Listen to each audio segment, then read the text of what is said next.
কাছে অনুরোধ, এই দুনিয়া হলো কিছুদিন জিন্দিগি পায়াম।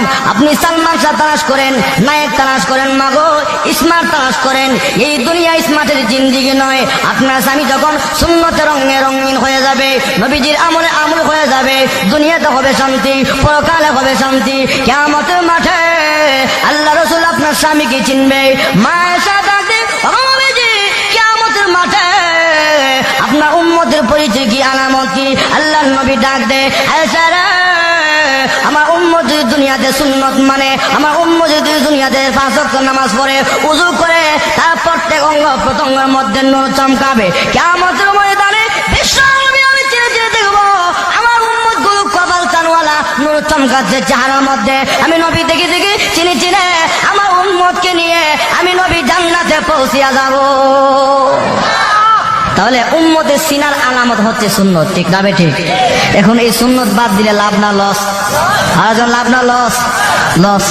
মা বোনেরা, তুমি তোমার স্বামীরে উৎসাহিত করো দিনের প্রতি, তুমি সেই দিনের জন্য তাকে অবহেলা অলসতা করো, তাহলে তুমি কিন্তু কিয়ামতের ময়দানে দায়ী হইতে হবে। আল্লাহর কসম, বিশ্ব নবীর এই সুন্নতের সঙ্গে ঠাট্টা মস্কারি করলে তুমি কিয়ামতের ময়দানে আল্লাহর কাছে জবাবদিহি করতে হবে, যেখান ঠিক না ঠিক? আল্লাহর নবীকে প্রাধান্য দিতেন, যখন মারহাবা। কি প্রাধান্য? আল্লাহ নবী পত্র দিল, এক যুদ্ধে যেতে হবে, হুযায়ফার কাছে পত্র লিখেছে, যুদ্ধের মধ্যে তুমি প্রথম সেনাপতি, প্রথম আমির যেতে হবে।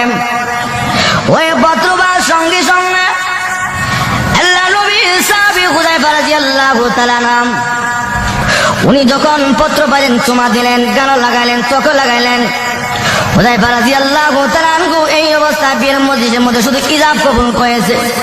ইজাব কবুল করার সঙ্গে সঙ্গে হুযায়ফা রাদিয়াল্লাহু তাআলা মজলিস থেকে উঠে যায়। মজলিসের লোকেরা ডেকে বলল, হুযায়ফা রে, তুমি কোথায় চলে যাচ্ছ? আমি চলে যাচ্ছি, বিশ্ব নবী, মায়ার নবী, রহমতের নবী আমাকে পত্র দিয়েছে, আমি আর বিলম্ব করতে পারি না। রে হুযায়ফা, নবীর সুন্নত হিসাবে বিবিকে দেখে যাও, স্ত্রীর দেখে যাও না, বিশ্ব নবীকে ওনার সঙ্গে আমার বেয়াদবি হয়ে যাবে, অন্যায় হয়ে যাবে। আমি যদি বিলম্ব করি আর নবী যদি বিরক্ত হয়ে যায়, আমি হুযায়ফার জীবন ধ্বংস হয়ে যাব। আমি আর বিলম্ব করবো না। এবার গুলোর মধ্যে তারা হইয়া অস্ত্রের সজ্জিত হয়ে আবার জিহাদের ময়দানে রওনা। এবার ওখানে যাওয়ার সঙ্গে সঙ্গে নতুন বিবি পত্র দিয়েছে, স্বামীরা নতুন ইজাব কবুল হয়েছে, ও স্বামী আপনার সঙ্গে একটু দেখা সাক্ষাৎ করার মধ্যে মনের মধ্যে আসা, আপনি আমার সঙ্গে একটু সাক্ষাৎ করুন। অপর পৃষ্ঠায় লিখে দিল, বিবি আমি আর সময় দিতে পারবো না গো বিবি, জান্নাতে হুরগাল মাল আমার জন্য অপেক্ষা করতেছে, আমি আর আসতে পারবো না, আমাকে ক্ষমা করে দিও। অপর পৃষ্ঠা লিখে দিয়ে আবার চিঠি আসলো 3 নাম্বার পর্যন্ত চিঠি এসেছে। অপর পৃষ্ঠায় আবার লিখে দিল, বিবি তুমি আমাকে বিরক্ত করবে না, আল্লাহ নবী আমাকে পারমিশন দিয়েছে, এজাজত দিয়েছে, আমাকে বিরক্ত করবে না। আল্লাহ নবী পত্র থেকে বলল, হুযায়ফা রে, কে তোমার বারবার পত্রের মাধ্যমে বিরক্ত করতেছেন? হুজুর, গতকাল কিছুদিন আগে যে আপনি আমাকে পত্র দিয়েছিলেন,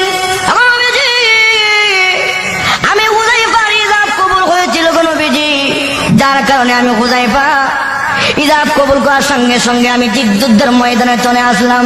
ইয়া রাসূলুল্লাহ, ইয়া হাবিবাল্লাহ, নবীজি এই জন্য পত্র পাওয়ার সঙ্গে সঙ্গে আর বিলম্ব করে নাই, দেরি করে নাই।